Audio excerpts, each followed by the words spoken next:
Hi, I'm Steven, and I make fonts as arrow type. Thanks for joining me today. Today's video is going to be several parts, and it's possible or likely I might divide it up and release it in chunks.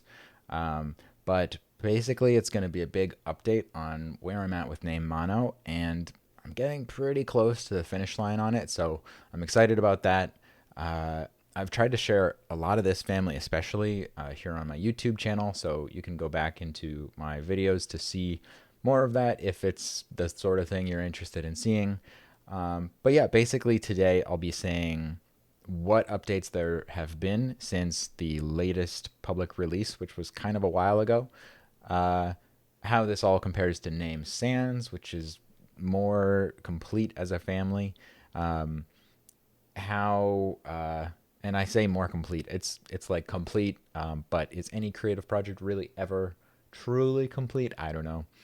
But Name Sans is finished, and Name Mono is still more actively in progress. Uh, right. So I'll tell you about what's been in progress recently, some things I'm excited about. I'll share a little bit of workflow of how I've been approaching Name Mono's code ligatures, which is kind of a big topic, but I'll try to summarize it. Um, and box drawings, and then I'll actually do just like a short recording of drawing a new character, which is another alternate, which was requested by a user, and I think would be pretty useful in the family. So, yeah, I'm gonna try to get to all of that. So first of all, like, what is the big headline difference between the currently public name mono, which I think is version 0.3, versus the name mono that is still around the corner? So here is Font Goggles. This is a really handy program for kind of previewing fonts. You just can pop open OTFs, TTFs, WAFs in here, so it's really helpful. The first two lines are name sans and name sans italic, both variable fonts. And then the the third and fourth lines are name mono 0.3. And then the last two lines are the latest in progress version of name mono. So, yeah, first of all, let's look at the weight slider here. And you can see that name sans actually by far has the widest weight range because it also has a display axis. That is, it has an optical size axis which goes from text to display. So this is more optimized for smaller use, and this is more optimized for larger headline use. Name mono is kind of, it takes after the name sans text styles, the overall shapes and spacing from that, and then it adapts that into the single value width, the fixed width of a monospace typeface. So it also adapts things like whereas name sans has kind of circular defaults, name mono takes the sort of rectangular or straight-sided defaults. So yeah, I'm trying to see if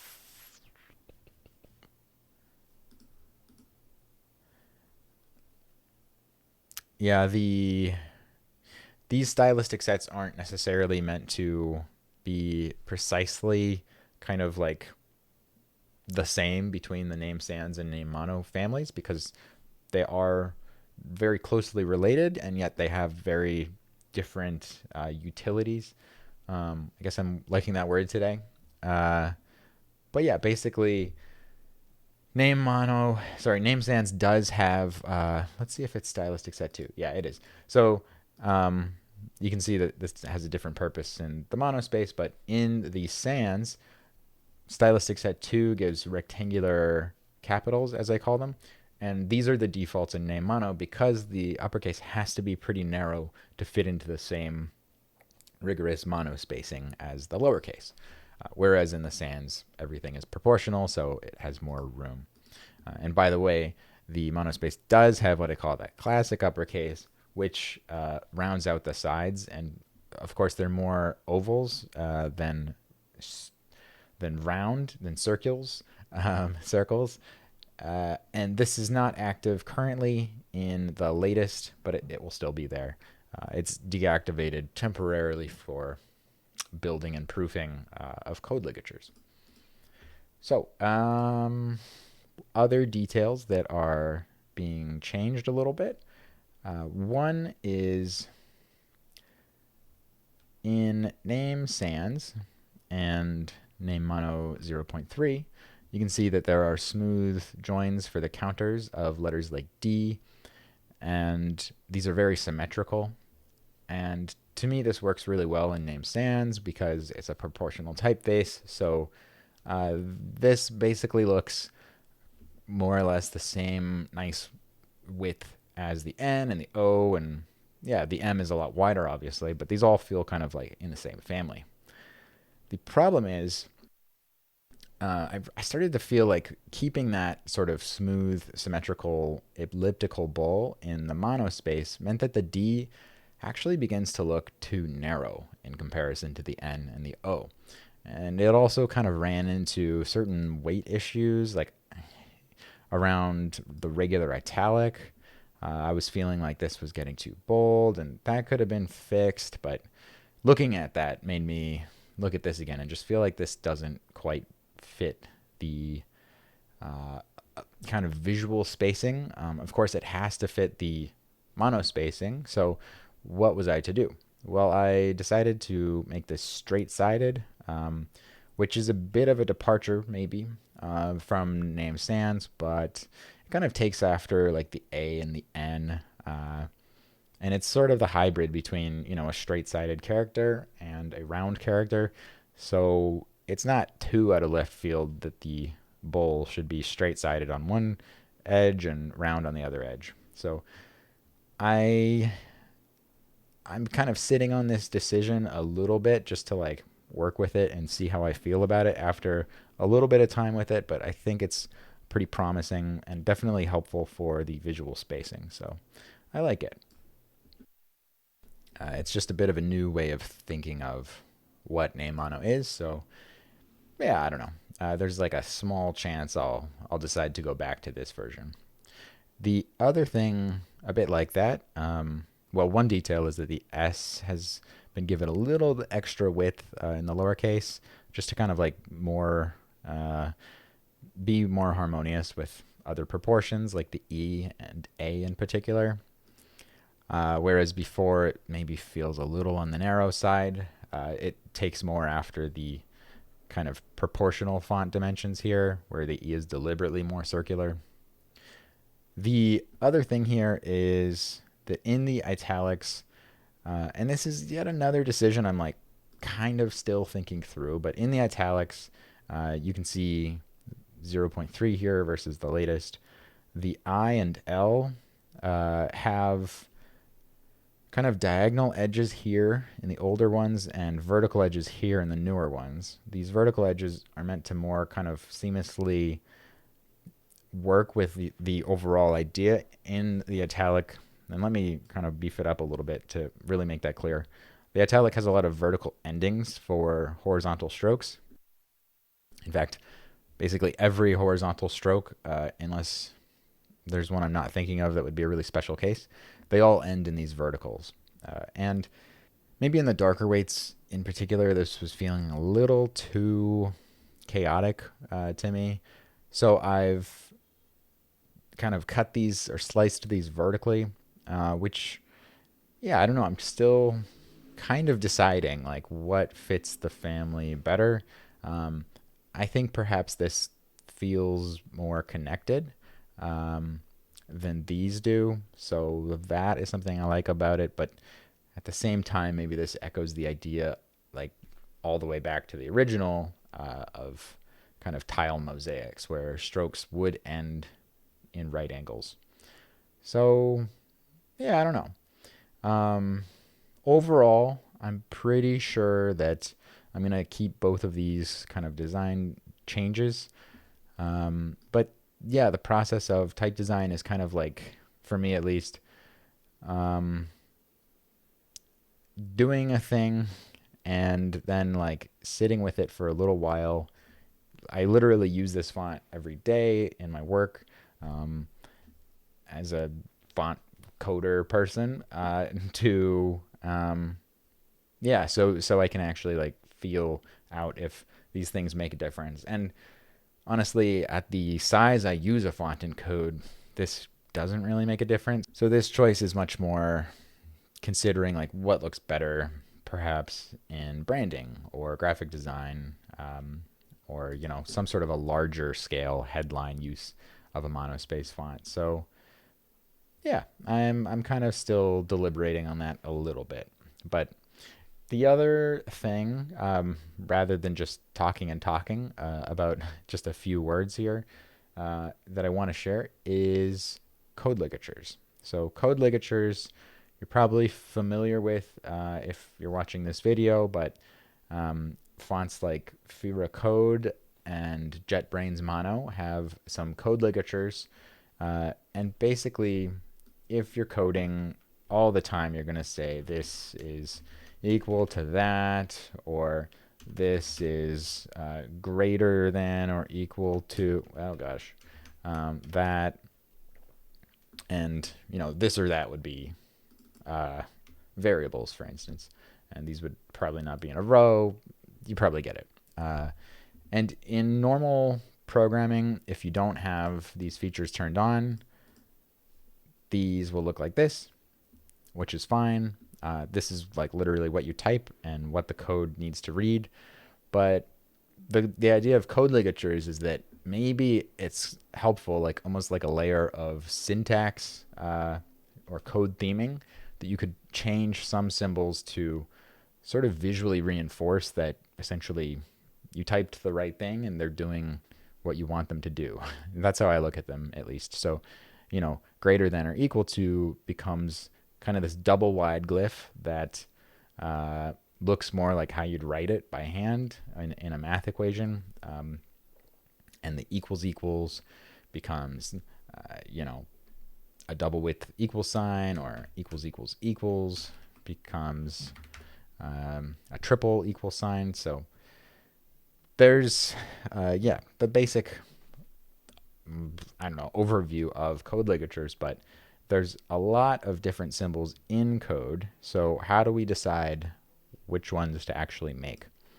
I'm kind of basing my decision on basically an intersection of sorts, or a combination of the code ligatures used in Fira Code and Intel 1 Mono and JetBrains Mono, because these are three families where I think they've done a really nice job of creating code ligatures, and they have pretty recognizable forms. So basically, one of the sets of code ligatures I kind of like typed out by hand. This is Font Proofer, by the way. Pretty handy app for quickly proofing fonts. I put this in. It's copied from the Fira Code GitHub repo that explains which code ligatures are in that family. And likewise, this is just like a big list of code ligatures on the JetBrains Mono website. And then basically what I've done is loaded Fira Code, Intel 1 Mono, and JetBrains Mono into this font proofer document. And then I've got my name mono, regular, and regular italic coming in directly from the glyphs sources. So what we can get here is a proof showing these as comparisons. So this column is name mono regular. This is name mono italic. Here's Intel 1 Mono, JetBrains. You can read probably, but yeah, you'll see like this is a pretty quick way of comparing how these different fonts actually approach the different code ligatures. So some of the glyphs might be visually connected, and some of them might be not quite visually connected. Some of them take slightly different approaches to the arrows in particular. So you can see, for instance, that JetBrains Mono has kind of what I would call blunt arrows. Intel 1 Mono has kind of big arrows. Fira Code has 45-degree angle arrows. For the arrows in name mono, I wanted to keep them a little closer to what you are literally typing, because to me that feels a little more clear. So the common critique of code ligatures is that maybe as much as they are cool, they obscure what you've actually typed in code, which can perhaps be like an extra layer of cognitive load. So I don't know. I think that that's a fair critique, especially if somebody else is looking at your code and it's not something that you're just using personally.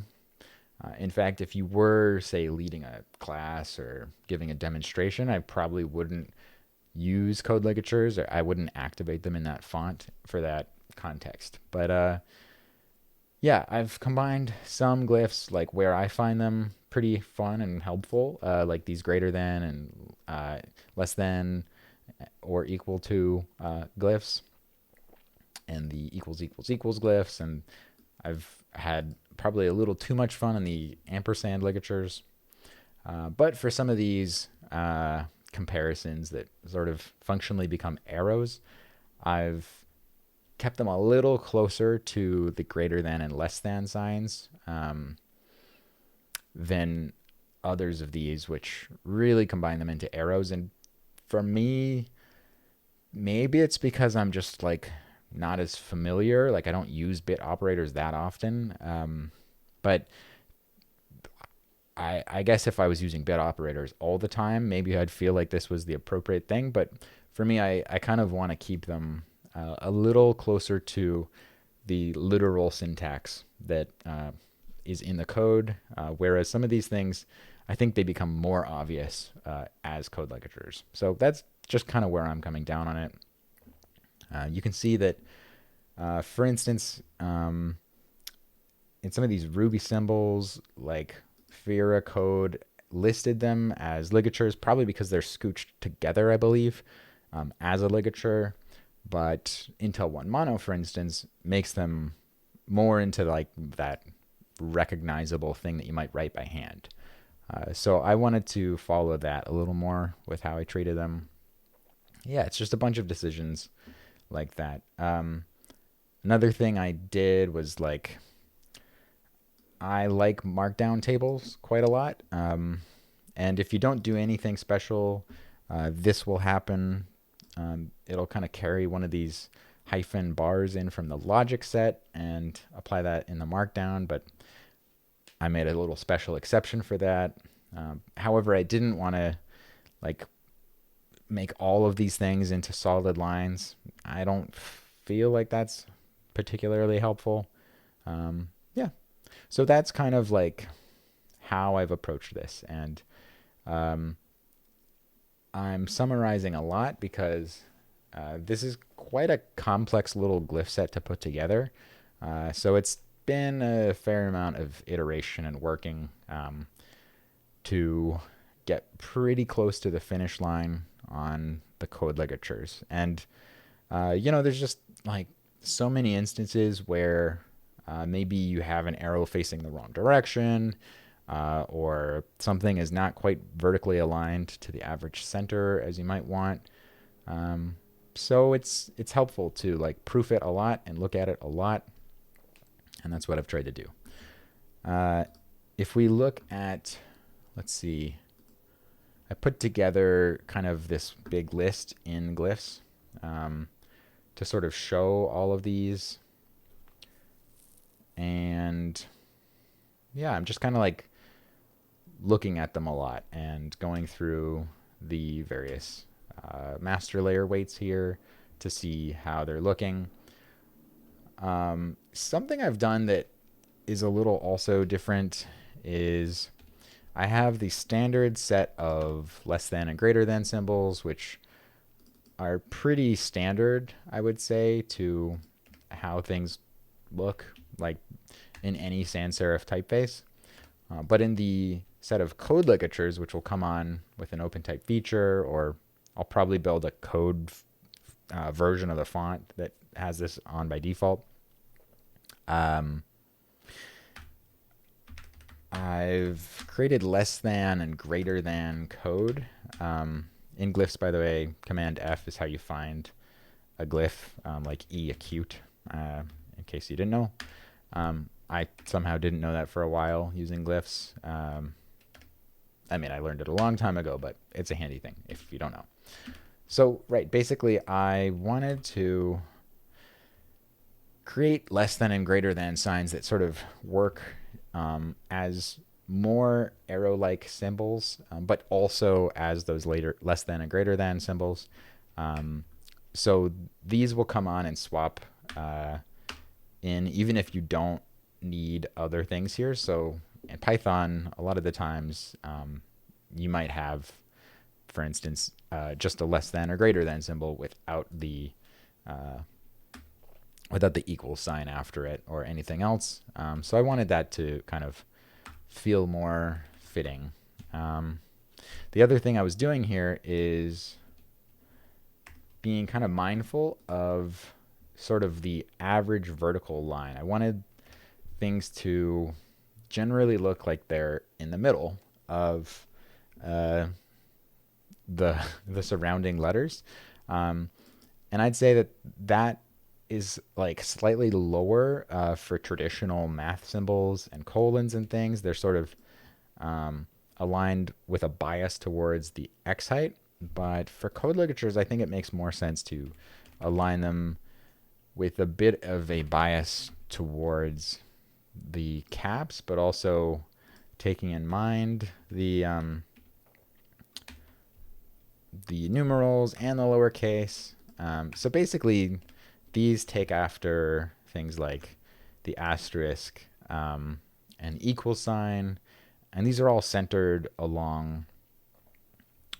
Well, basically, so this is the middle of the cap height. If we, oops.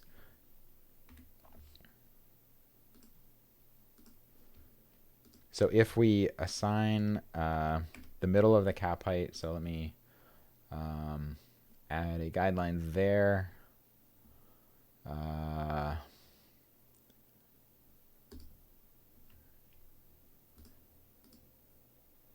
Okay, yeah, so this is a script I've used a lot and not super recently, which is why I had to go look at it again. I'm also noticing that these are just slightly off center. Right, but this adds a guide in the vertical center, and then the cap height center, and the X height center. And then these code ligatures, you can see, like, just literally, I added a third guide, which is the middle of these two centers. And so this is what these things are aligned on. And I have found that useful. All right, the last thing I wanted to talk about here is that I created a lot of these code ligatures, and then you need to put them into your font features so they actually literally work. So right now, as I develop it, I've been putting it into the dlig feature. That's where it will probably live for kind of the general name mono release. And then it might be moved to a contextual alternate feature for the sort of code specific release. Either way, the feature code looks like this. And first of all, credit to Tonsky or Nikita Prokopov for explaining this really nicely in a blog post about Fira code. But yeah, basically I was figuring this out for the first time with my recursive project for Google Fonts, which is an open source code family that I released several years ago. And yeah, I was trying to do code ligatures in that family. I'd say I've done them a little better with name mono, but yeah, I don't know. These are the things you would expect after several more years of working on fonts. But he shows how if you're going from 3 glyphs in a monospace font, you have to keep the font monospace. So there's a really interesting hack that is done here. And I'm not sure that this was invented by Nikita. I think it might have come from Haskell, which is based on source code. it's possible it was created by somebody else before that.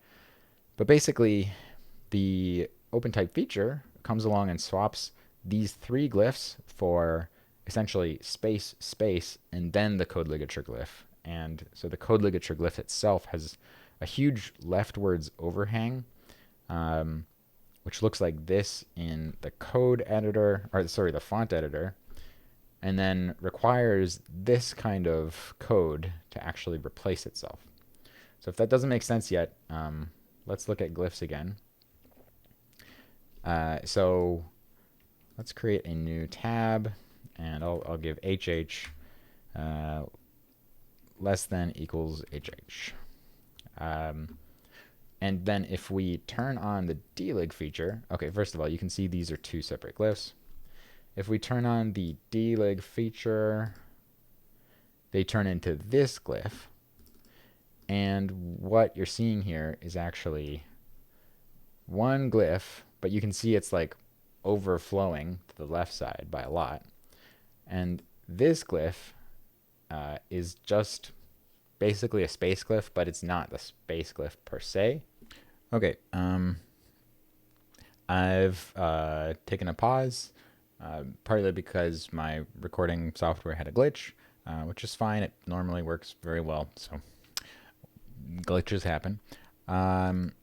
Right, to finish that sentence, this is not the space glyph itself, like not literally the one with 0020 hex Unicode value, but it's the same width as the space and as everything else in a monospace, and it's just a blank glyph. And okay, just that finishes that sentence, and I'm just saying also, I've realized I've like talked and talked for about close to 30 minutes, which seems pretty boring for a YouTube video. So I'm going to try to wrap this up pretty quickly, and then I'll probably work on the next video with some drawing. So hang in there if you want. I don't know. Yeah, to finish this thought, in the features of name mono and other fonts with code ligatures, there is this OpenType syntax, which seems pretty weird at first, but makes sense once you think about it, and it's very repetitive, so it's something I was able to script. So if we look here, I have I've kind of isolated one little bit of it. So, okay, so this is the bit that creates this ligature, the ampersand, ampersand, ampersand. What this block does is very similar to all the other code ligature blocks. It has a name, and then that closes this. That name comes from the ligature's glyph name, which is just each component with underscores in between, and then .code. It ignores the thing if the first thing happens just before it. So maybe you have just a string of ampersands, like for instance that. You wouldn't want the first one to be the ligature, and you wouldn't want every like 3 things to be a ligature, because maybe you just want a border of ligatures or border of ampersands, for instance. So this basically, yeah, this like each of these little tick marks says in OpenType syntax, like pay attention to this bit.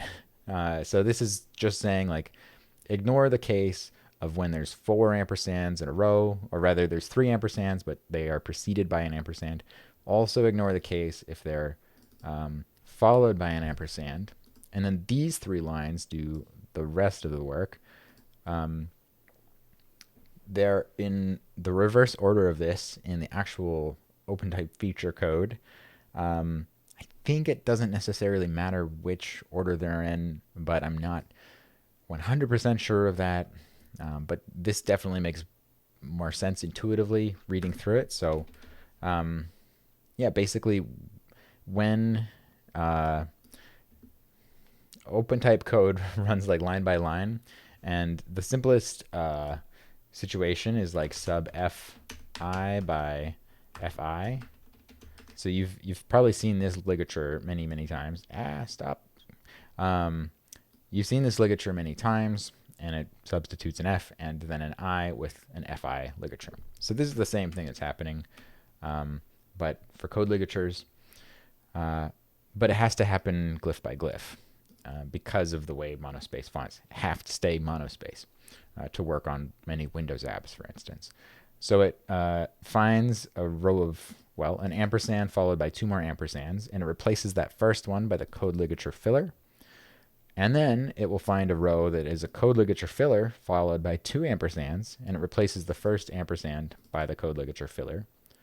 So then it will find the code ligature filler followed by the code ligature filler followed by the ampersand, and it replaces that third one with the actual ligature. So that gives us the space ligature.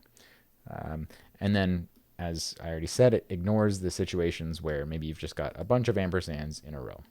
So, yeah, this is happening for every one of these code ligatures. And that's how we can get cool stuff, like, equals equals equals, or these arrows that are kind of handy. So, yeah,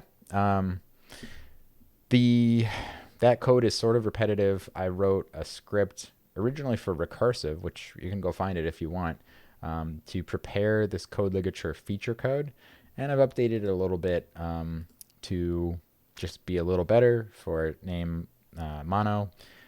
This also kind of like it runs in glyphs, and it finds all of these .code glyphs, and then it creates this. It starts with the longer ones and then goes to the shorter ones, so that it basically replaces, like, say, a triple ampersand before it would get to a double ampersand, which if it was the other way, it would break the triple ampersand. Yeah, and then it winds up with a lot of these single glyph code things. Yeah, and it like updates it, so it updates the feature in the actual font info, so I can turn this on and use it directly. And then as I'm working on these, I've been opening them up in Font Proofer and, yeah, generating the document and just working through it. So that is, yeah, how I've kind of wrapped my head around all of this. It has been a little bit of effort, but for people that like code ligatures, they really like code ligatures. So, and yeah, I pretty much like code ligatures. Like, I literally use them and find them handy, and I think they add a little bit of, I don't know, fun and utility to a monospace font for those that appreciate them. So, yeah, I think it's well worth doing. Just noticing, yes, the plan at least is to have a stylistic set 17, which, one other thing I should say is I've created a little script to set up guides for my code ligatures. So, like, because these have to overflow to the left, I still wanted to have an idea of where the edges of the kind of glyph spaces would be, and then also the middles. So that's there. But yes, I'm thinking stylistic set 17 will make code ligatures that are kind of a little bit fun or like decorative. Like, here's, well, so here's the ampersand, and then I don't know if stylistic set 17 is working right now. No, it's not. But yeah, they'll be boring code ligatures basically. Ampersand. Why is this so long to type? Yeah. So they'll sometimes scooch together glyphs a little bit to indicate like that they're a ligature, but yeah, basically the more controversial forms will have a bit of an escape hatch, is the thought. But yeah, that will take a little bit more work, and I still have to figure out that part of the system a little better. So yeah, that is to be continued. Yeah, I think I'm gonna do a little bit more drawing here. So come back for the next video if you want to see me drawing a new glyph in this font. And of course, if you want to see other drawing and other font work, uh, consider subscribing to the channel. I don't post super frequently, but yeah, it's a bit like watching video game streaming of font design, which is a lot more slow. So maybe it's a bit more like watching paint dry. But if that's your thing, then come and join. And yeah, thanks a lot. If you're working on something creative or something important, I hope it's going well, and I hope you're doing well. Thanks and take care.